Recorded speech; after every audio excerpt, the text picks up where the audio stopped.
시편 23편 6절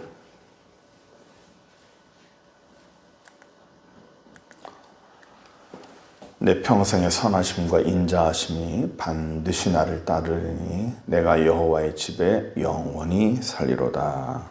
아멘. 믿으면 따라온다라는 제목으로 말씀을 전해드리겠습니다. 우리가 질문하면서 시작했으면 좋겠는데 제가 목이 좀 상했는데 감안하시고 들어주시기 바랍니다. 삶의 환경이 좋은 것과 또 삶의 환경이 나쁜 것 중에서 어느 쪽이 신앙생활 하기가 좋을까요? 삶의 환경이 좋은 사람과 삶의 환경이 나쁜 사람 가운데서 어떤 사람이 신앙생활을 잘할까요? 환경이 좋으면 신앙생활을 잘할까요? 사람이 사람을 두 가지로 나눈 어떤 글을 봤습니다. 하나는 온도계 같은 사람이고 또 하나는 보일러 같은 사람이에요. 온도계 같은 사람은 주변 환경에 따라서 아주 예민하게 반응하는 사람입니다. 주변 환경이 좋으면 좋아지는 대로, 나빠지면 나빠지는 대로. 환경이 좋으면 자신도 좋아지고 환경이 나빠지면 언제 그랬나는 듯이 부정적인 삶의 모습이 나타납니다. 반면 보일러 같은 사람은 주변 환경이 열악해지든 안 좋아지든 그 주변 환경을 자신이 지배합니다. 그리고 자신이 영향을 주는 사람이에요. 온도계 같은 사람은 환경에 영향을 받는 사람이고 보일러 같은 사람은 환경에 영향을 주는 사람이에요. 여러분들은 둘 중에 어디예요?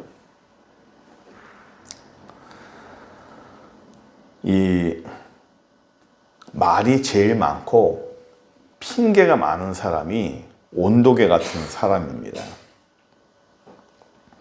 이 온도계 같은 사람은요, 핑계가 참 많아요. 나는 환경이 안 좋아서 그래. 나한테 환경만 좋아지면 나는 참 선하고 착한 사람이야. 내가 이런 모습이 나타난 것은 환경이 안 좋기 때문이야. 그리고 이 사회가 안 좋기 때문이야. 라고 얘기를 합니다. 그래서 모든 것을 환경 탓으로 돌려요. 이런 게 바로 온도계 같은 사람입니다.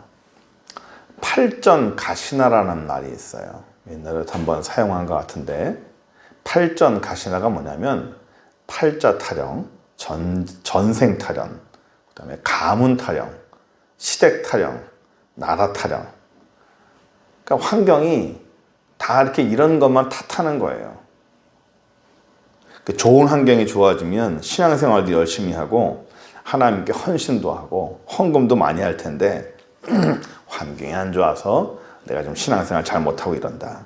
이런 사람은 하나님께 기도도 이렇게 합니다. 내 앞에 축복을 좀 놔줘 보세요. 내 앞에 문제를 해결해 주시고 내 앞에 내가 가야 할 길을 열어주세요. 내 앞에다가 내 소원을 하나 탁 놔주시면, 내가 원하는 것을 놔주시면 내가 신앙생활 잘 하겠습니다. 내 앞에다가 자기 앞에다가 내가 원하는 것을 딱 주시면 내가 하나님의 뜻대로 한번 살아보겠습니다. 이런 사람들은 환경이 좋아지면 신앙생활을 잘 할까요? 이런 거를 뭐라고 그러냐면 조건부 신앙생활이라고 그래요.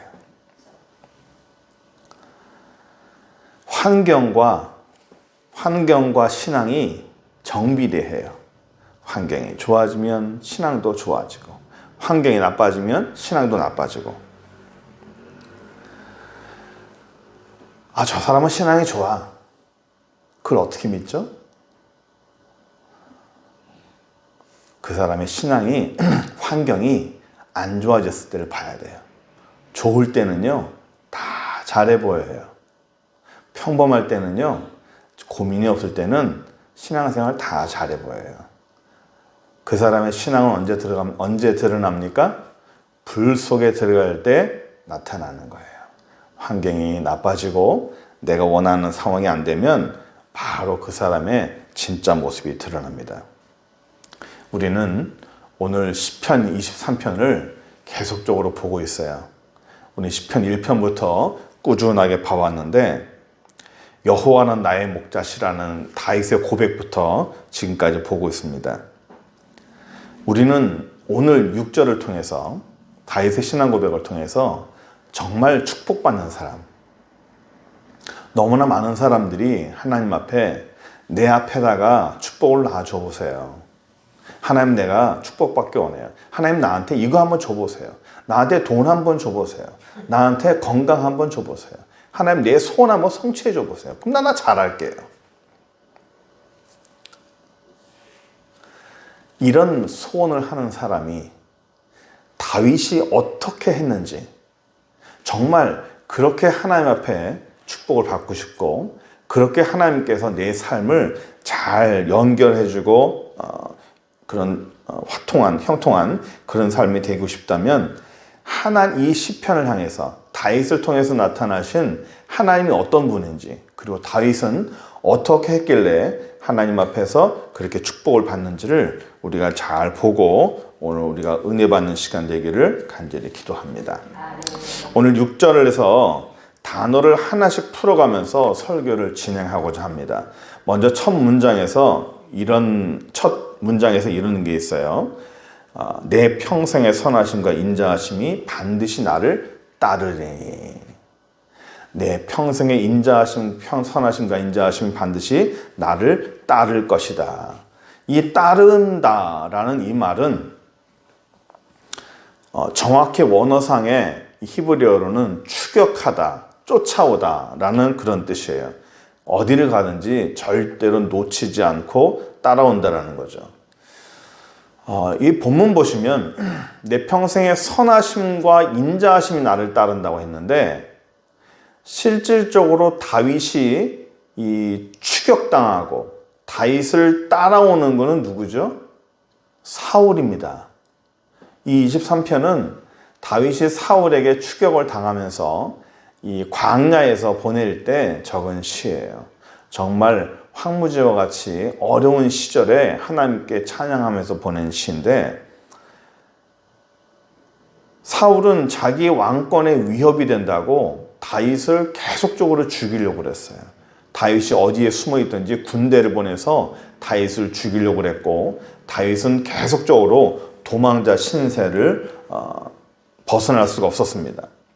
다윗은 자기를 쫓아오고 자기를 추격하는 사울에게서 벗어나고 싶었어요. 그런데 벗어날 수가 없죠. 조금만 쉴만 하면 이 사울이 쫓아온다고 해서 또 나가야 되고, 편히 잘 수도 없어요. 언제 어디서 사울이 들이닥칠지 모르니까. 여러분, 제가 어릴 때는 치기장난이라는 그런 놀이가 있었어요. 술래가 있으면 어느 구역을 정해서 이제 도망가는 사람을 탁 치면 그 사람이 이제 술래가 되는 거예요. 그러면 막 도망 다니죠. 술래는 사람을 이제 잡으려고 도망 다니고요. 따라오고. 그런데 꼭 이 술래가 한 사람만 쫓아가요. 내가 너는 꼭 잡고 만다. 그럼 그 사람은 뒤에서 술래가 자기를 쫓아옵니다. 왜 나만 쫓아와? 따라온다. 그 사람은 이 술래한테 잡히지 않으려고 계속 도망가고, 술래는 그 사람을 잡으려고 계속 쫓아가고. 이런 게 바로 오늘 따른다라는 이 모습이에요. 어떻게든 잡으려고 그러고, 앞사람은 어떻게든 도망가려고 그러고. 사실 다윗에게는 사울이라는 존재뿐만 아니라 다윗의 이 광야 생활 자체가 스트레스예요. 점점점 옥죄어 오는 그런 그 벅찬 인생들, 다윗 사울에게 추격당하면서 언젠가 잡힐지 모른다고 하는 그런 어느 중압감.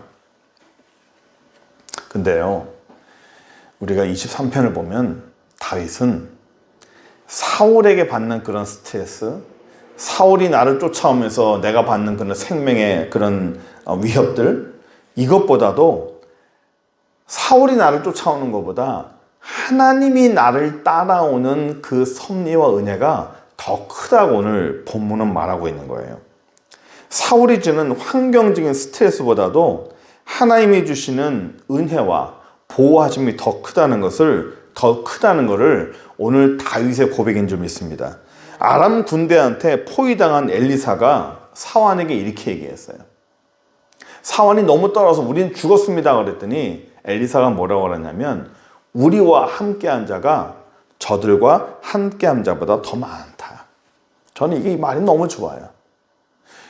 저 사람들이 저렇게 많아서 우리를 포위했을지라도 그들을 포위하고 있는 하나님의 천군 천사가 우리보다 훨씬 많다라는 것을 보여주는 거죠. 얼마나 멋집니까? 나를 쪼여오는 어떤 스트레스보다도 나를 위해 주시고 나를 보호해 주시는 하나님의 은혜가 더 크다는 것을 믿으시기 바랍니다. 그러면 오늘 본문에 나와 있는 하나님의 어떤 것이 뭐가 더 크고 어떤 게 더 많기 때문에 이 다윗은 사울이 나를 따라오는 그런 스트레스보다도 하나님의 어떤 것이 더 크게 이런 고백을 합니까? 첫 번째 23편 6절에 처음에 뭐가 나오냐면 하나님의 선하심과 인자하심이라고 되어 있죠. 첫 번째가 하나님의 선하심이에요. 하나님의 선하심이 사울의 그 스트레스보다 사울이 쫓아오는 것보다 더 크다는 거예요. 여기서 선하심이란 뭐냐면 하나님의 계획을 말해요. 하나님의 플랜, 하나님의 섭리라고 그러죠. 하나님의 계획과 하나님의 섭리는요, 선합니다. 의로워요. 악하지 않아요. 하나님의 계획과 섭리는 한 번도 틀어본 적이 없어요. 우리 찬양 중에 이런 찬양이 있어요. 내가 걷는 이 길이 혹 굽어도는 수가 있어도 내 심장이 울렁이고 내 가슴이 아파도 내 마음속으로 여전히 기뻐하는 까닭은 하나님은 실수하지 않으심일세. 내가 계획 계획이 혹 빗나갈지 모르며 나의 희망이 덧없이 쓰러질 수 있지만 나 여전히 인도하시는 주님을 신뢰하는 까닭은 주께서 내가 가야 할 길을 잘 아심일세. 주님은 실수하지 않아요. 하나님의 계획은, 하나님의 섭리는 항상 선해요. 이런 대표적인 사례가 누구죠? 바로 요셉이에요. 이 요셉을 말하는 이 창세기 마지막 부분들이 다 요셉에 대해서 얘기하고 있는데 그 마지막 장인 50장의 주제가 뭐라고 그랬죠? 악을 선용하시는 하나님입니다. 악을 선용하시는 하나님. 어떤 악한 환경이, 어떤 악한 이런 안 좋은 환경이 있다 할지라도 하나님은 그것을 선한 것으로 바꿔주신다는 거예요. 요셉이 형들에게 애굽으로 종으로 팔려가지고 인생의 바닥으로 추락했죠. 또 거기서 적응을 잘 하는가 싶었더니 성추행범으로 누명을 쓰고 감옥까지 갑니다. 그런데 성경에서는요, 이런 사건이 일어날 때마다 요셉이 애굽으로 팔려갔을 때, 또 요셉이 성추행범으로 감옥에 들어갔을 때, 이 두 가지 경우에 성경은 뭐라고 말하냐면 하나님이 그와 함께 하심으로 그의 행사가 다 형통하였다라고 말하고 있어요. 형통하다. 사실 보면 다윗이 애굽으로 종으로 팔린 건 형통하다 말할 수 없어요. 이 요셉이 성추행범으로 감옥에 들어간 것이 형통하다고 말할 수 없어요. 그럼 성경에서 형통하다는 게 뭐였죠? 여기서 말하는, 성경에서 말하는 형통이란 하나님의 계획이, 하나님의 섭리가, 하나님의 뜻이, 하나님이 작정하신 그 계획대로 착착착착 잘 진행이 되고 있다는 겁니다. 그러니까 요셉이 애굽으로 팔려가는 그런 어려운 상황도 하나님의 계획 가운데 있다는 거고요. 요셉이 그런 누명을 쓰고 감옥에 들어가는 것도 하나님의 작정의 계획 가운데 있다라는 거예요. 그런데 사실 보면 그 착한 요셉이 형들의 악한 의도로 인해 가지고 애굽에 팔려가는 그 상황은 안 좋은 상황이죠. 악한 환경이에요. 또 요셉이 그런 누명을 쓰고 감옥에 들어갔다? 그 모든 것을 하나님의 작정 가운데 있다는 거예요. 그게 악한 환경이잖아요. 그렇죠? 그런데 하나님은 그 모든 악한 것을 선한 것으로 바꿔주신다는 거예요.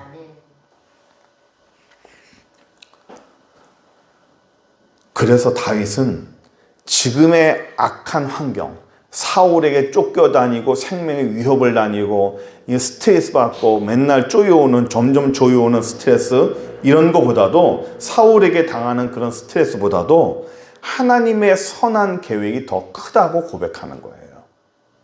사울에게 받는 스트레스보다도 사울이 나를 따라와서 내 생명을 위협하는 것보다도 하나님의 계획이 하나님의 선한 계획이 하나님의 섭리가 더 크다라는 것을 다윗은 고백하고 있는 겁니다.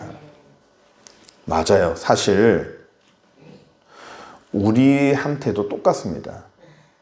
우리 개개인마다 스트레스 없는 사람 있나요? 매일매일 쪼여오고 매일매일 눌리고 걱정되고 그런데 그 어떤 환경도 하나님은 선한 것으로 바꿔주신다는 것을 우리가 확실히 믿으시기 바랍니다. 어떤 사단도 우리를 넘어뜨리려고 하는 어떤 사단도 하나님과 함께한 사람을 이길 수가 없습니다. 하나님이 함께 하시는 사람을 이 사단은 절대로 이길 수가 없다는 것을 우리가 확신하시기 바랍니다. 두 번째, 하나님이 인자하심이 더 크게 나를 따른다. 처음에 선하심이죠. 두 번째는 인자하심이에요. 이 인자하심은 하나님의 긍휼입니다. 인자함은 뭘까? 하나님의 어떤 선한 마음, 이걸 긍휼이라고 성경에서는 자주 얘기합니다. 긍휼에 대해서 제가 설교를 한 기억이 있어요. 거기서 제가 휼자라는 글자가 마음심변의 피혈자라고 그랬죠. 화면 보시면 마음심 플러스 피혈이 되면 이게 휼자가 되는 거예요. 불쌍히 여길 휼자. 그래서 제가 뭐라고 그랬습니까? 이 피로 마음을 안다는 겁니다. 피를 나눈 자가 그 마음을 아는 거죠. 피를 나눈 자, 그 마음을 아는 사람이 누굽니까? 부모예요. 부모만이 그 피를 나누었기 때문에 그 자식의 마음을 누구보다도 잘 압니다. 제가 그랬지만 우리가 알지만 피를 준 자는 피를 받은 자를 위해서 죽어줄 수가 있어요. 피를 준 자는 피를 받은 자를 위해서 무엇이든 아끼지 않고 줄 수 있는 것이 바로 피를 나눈 자입니다. 그래서 이 긍휼이라는 말, 체휼이라는 말, 부모보다도 우리가 육신의 부모가 알 수 없는 체휼, 긍휼, 이것은 하나님이 우리에게 동일한 시간에 동일한 내용으로 동일한 감각으로 안다고 그랬죠. 하나님은 내가 어떤 일을 겪을 때 똑같은 시간에 똑같은 내용으로 똑같은 감각으로 알고 계시는 거예요. 그래서 내가 너무 힘든 과정 속에서 사람이 정말 힘들잖아요. 그러면 기도가 안 나와요. 그런 거 겪어보신지 모르겠지만 너무 힘들고 너무 극단적인 환경에 처하면요, 사람이 기도가 안 나와요. 그냥 하염없이 울기만 하고 주님의 이름만 부릅니다. 그러면서 뭐라 그럴까요? 그런 대부분의 사람들은 이렇게 기도해요. 주님, 아시지요? 아시지요? 주님 아시지요? 그래서 우리 그때 한번 같이 찬양했죠. 아시지요? 아시지요? 아시지요? 주님 아시지요? 아시지요? 아시지요? 주님. 하나님은 이렇게 선하심과 인자하심이 있어요. 그 인자하심이 동일한 시간에 동일한 내용으로 동일한 감각으로 우리를 다 알고 계시는 거예요. 그래서 다윗의 모든 것을 하나님은 다 알고 있어요. 머리로만 아는 것이 아니라 온 몸으로 온 인격으로 동일한 시간에 동일한 감각으로 동일한 내용으로 다 알고 계시는 거예요. 그래서 하나님의 인자하심은 하나님의 긍휼하심은 우리를 파괴하려고 하는 어떤 사단보다도 힘이 있다는 것을 믿으시기 바랍니다. 원수 사단마귀는요, 아무리 방해를 해도 하나님과 함께한 자를 이길 수 없습니다. 그 1절 보시면 다윗은 여호와는 나의 목자라고 표현하고 있죠. 나의 목자라는 것 자체는 우리가 지난번 그림으로 봤지만 사막 환경에서 그 양은 목자를 절대적으로 의지하지 않으면 양은 죽어요. 굶어 죽고 목말라 죽어요. 그 사막에서 버텨낼 수 있는 동물은 없습니다. 목자와 양의 관계는 절대적입니다. 그 양은 그 목자 대신 하나님을 절대로 내가 놓치지 않고 따라가겠다고 하는 고백이에요. 여호와는 나의 목자시다. 나는 하나님을 절대로 놓치지 않겠다. 하나님을 놓치면 나는 죽은 목숨이다라고 하는 다윗의 고백입니다. 이 출발 첫 절에서 여호와는 나의 목자라는 그런 고백 자체가 나는 여호와를 따라가겠다는 고백이에요. 나는 양이기 때문에 여호와는 나의 목자시기 때문에 나는 여호와를 따라가겠다는 고백이죠. 그러면서 6절 보세요. 6절에 뭐라고 되어 있죠? 내 평생의 선하심과 인자하심이 반드시 나를 따른다라고 되어 있죠. 이런 거를 뭐라고 말하면 병행구라고 그래요. 병행구. 처음과 끝 또는 양쪽에 다른 것을 비교될 만한 것을 양쪽에 놔서 비교해 봐라라고 하는 걸 병행구라고 그래요. 처음 1절에 내가 여호와는 나의 목자라는 것 자체가 나는 주님을 따라간다라는 그런 의미잖아요. 6절에도 나는 주님을 따라간다라는 거죠. 그러니까 내가 주님을 믿고 내가 여호와를 의지하고 내가 따라가면 어떻게 된다는 거예요? 6절에 여호와의 인자하심과 선하심이 나를 따라온다는 거예요. 내가 따라가면 주의 은혜가 나를 따라온다라는 그런 뜻이 되는 겁니다.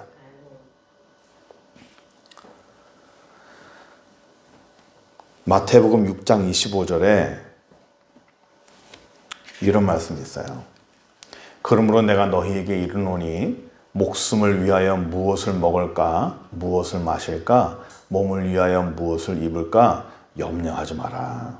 여기서 뭘 먹을까 마실까 입을까 하는 것은 이 땅에 우리의 모든 필요와 염려를 말하는 거예요.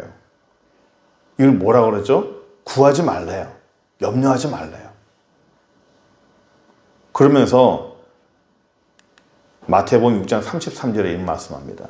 그런즉 그 다음에 9절이죠. 그런즉 너희는 먼저 그의 나라와 그의 의를 구하라. 그리하면 이 모든 것을 너희에게 더하시리라. 너희는 먼저 구하래요. 무엇을 먹을까, 무엇을 마실까, 무엇을 입을까를 구하지 말라는 게 아니라 먼저 구하라는 거예요. 그 내가 입고 먹고 자는 것은 나중에 구하고 먼저 구해야 될 것은 뭐라면 하나님 나라와 그의 의를 먼저 구하라는 거예요. 그렇게 하면 이 모든 것을 너에게 더할 것이. 이 모든 게 뭐예요? 먹을 것, 마실 것, 입을 것, 내 삶의 모든 것을 너희에게 더한다는 겁니다. 이 말씀이 오늘 시편 23편 말씀과 똑같은 거예요. 그러니까 내 앞에다가 여호와 하나님을 놓고 내가 따라간다는 얘기는 하나님 나라와 그의 일을 하나님 것을 먼저 구하면 이 땅의 것을 뒤에 따라오게 해준다는 거예요. 그런데 우리는 뭘 해요? 내 앞에 뭔가를 놔달라는 거예요. 내 앞에 소원을 놔달라는 겁니다. 내 길을 열어달라는 거예요. 내 앞에 돈을 좀 놔달라는 거예요. 하나님 앞에서 내 앞에다 하나님께서 내가 뭔가를 성취해 주면 그러면 내가 따라가겠다는 거죠. 말씀을 정리하려고 그래요. 사람들이 이렇게 얘기합니다. 먹고 살기 바빠서 숨 좀 돌리고, 하나님이 내게 축복해 주시면, 물질을 주시면, 환경이 좋아지면 교회 헌금도 하고 선교도 하고 봉사도 하고 또 교회 출석도 하겠다고. 이런 사람 참 많아요. 정말 많이 들어봤습니다. 제가 그때도 한번 설교를 한번 했어요. 따르면 따라온다고요. 예수님을 따르면 따라와요. 우리가 두 가지 본문을 그때 한번 했는데 비교하면서 바디메오에게 그랬죠. 바디메오 사건 전에 이런 일이 있었어요. 부자 청년에게 네 소유를 다 팔아서 나눠주고 나를 따르라. 다 주고 나를 따르라. 예수님이 원하시는 그거예요. 너에게 중요한 거를 내려놓고 나를 따르라. 그랬더니 그 청년은 뭐 했어요? 근심하면서 그냥 갔어요. 예수님을 따르지 않고 갔어요. 그 다음에 바디메오 사건이 나와요. 바디메오는 예수님 부르시니 자기의 겉옷을 내버리고 예수님이 뭐라고 말했냐면 네 믿음이 너를 구원하였다 해서 그 바디메오가 어떻게 했습니까? 성경에 보면 예수를 따르니라. 예수를 따르니라. 이런 것도 병행구예요. 물론 중간에 제자들이 이런 얘기가 나와요. 예수님, 우리는 다 버리고 예수님을 따랐습니다. 우리 칭찬받아야 되지 않나요? 우린 저 청년과 다르게 우린 다 버리고 예수님 따랐습니다. 예수님이 칭찬하지 않았죠. 너희들이 다 버리고 나를 따른 이유는 다른 목적이 위해서잖아요. 그 선한 그 목적이. 하지만 바디메오는 다르다는 거예요. 이 세 가지를 다 예수님께서는 비교하게 했죠.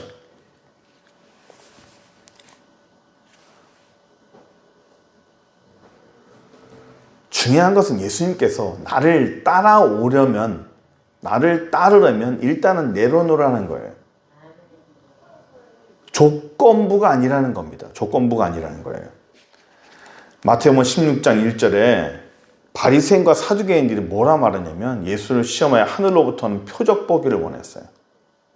이 사람들이 표적을 나 보여주세요. 표적을 우리 눈앞에 보여주세요. 그럼 믿을게요. 예수님은 음란한 세대가 표적을 구한다 했어요. 왜 자꾸만 앞에 놔두라는 거죠. 내 앞에 뭔가를 보여주세요라는 거예요. 보여주면 믿을게요. 요한복음 14장 4절에 빌립이 이런 얘기를 해요. 주여, 아버지를 우리에게 보여주옵소서. 그리하면 족하겠나이다. 하나님 아버지죠. 여러 개 하게 하니까 빌립이 뭐라 말했냐면 그래요? 그럼 하나님 아버지 보여주세요. 그러면 내가 믿겠습니다라는 거죠. 이게 오늘날 우리의 기도와 우리의 소원과 뭐가 다르냐고요. 한번 보여주세요. 한번 나에게 물질 한번 줘보세요.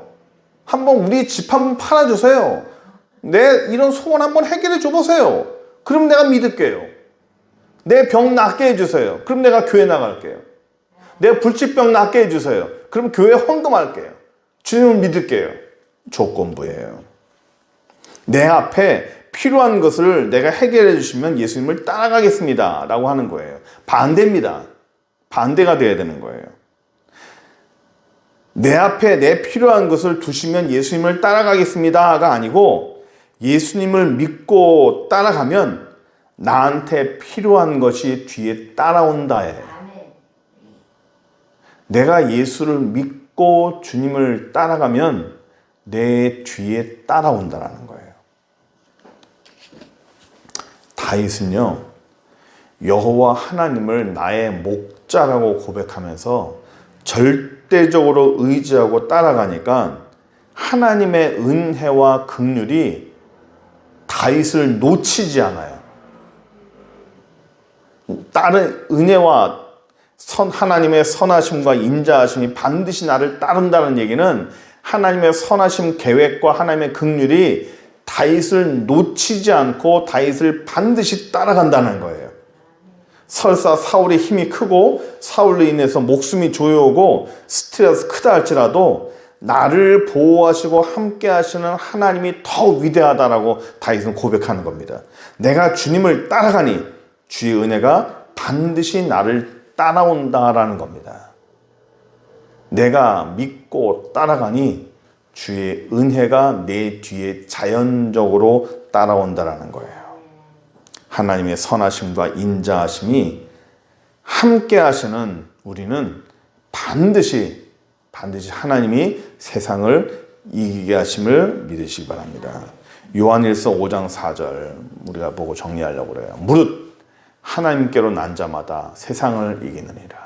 세상을 이기는 승리는 이것이니 우리의 믿음이니라. 하나님이 함께 하시는 사람은 반드시 승리하고, 하나님이 함께 하시는 사람은 반드시 은혜가 따르고, 하나님이 함께 하시는 사람은 반드시 축복에 따라오고, 하나님이 함께 하시는 사람은 그 뒤에 반드시 무언가 쫓아오는 그 하나님의 열매가 있어요. 자연적으로 따라오는 거예요. 내가 주님을 따라가고 믿으면 자연적으로 뒤에 따라오는 것이지, 그거를 자꾸 앞에다 두려고 그러면 하나님이 안 줘요. 순서가 틀렸다는 거예요.